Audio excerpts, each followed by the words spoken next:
Hello everyone, मार्केटमा धेरै थरीको सिरमहरू अभाइलेबल छ। कुन युज गर्ने भन्ने कन्फ्युजनको अवस्था पनि छ धेरैमा।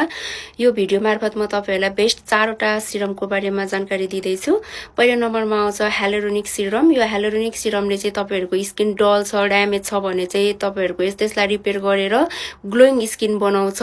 यो युज गर्नको लागि तपाईहरुले फेसमा 4-5 ड्रप युज गरेर मजाले मसाज गरेर राम्रो टाइपको मोइस्चराइजर युज गर्न सक्नुहुन्छ। दोस्रो नम्बरमा छ नाइसिनामाइड सिरम। नाइसिनामाइडले चाहिँ तपाईहरुको यो रेड भएको स्किन रेड भएको अनि ओपन पोर्सहरु ठुलो ठुलो भएकोहरुलाई चाहिँ बन्द गर्ने काम गर्छ। यो चाहिँ 4-5 ड्रप लगाएर राम्रो टाइपको मोइस्चराइजर युज गरेर सनब्लक युज गर्नुभयो भने हुन्छ। यो चाहिँ मर्निङमा र नाइटमा जति बेला युज गर्नुभयो भने पनि हुन्छ।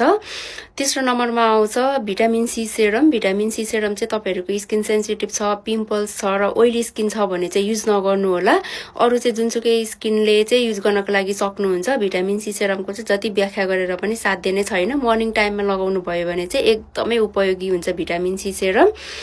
र चौथो नम्बरमा आउँछ रेटिनोल सेरम। रेटिनोल सेरम चाहिँ 25 एज क्रस भएकोले युज गर्नको लागि मिल्छ र यसले चाहिँ एन्टी एजिङको काम गर्छ। साथै तपाईहरुको फेसमा पिम्पल्स छ भने पिम्पल्सहरु पनि आउनको लागि दिदैन।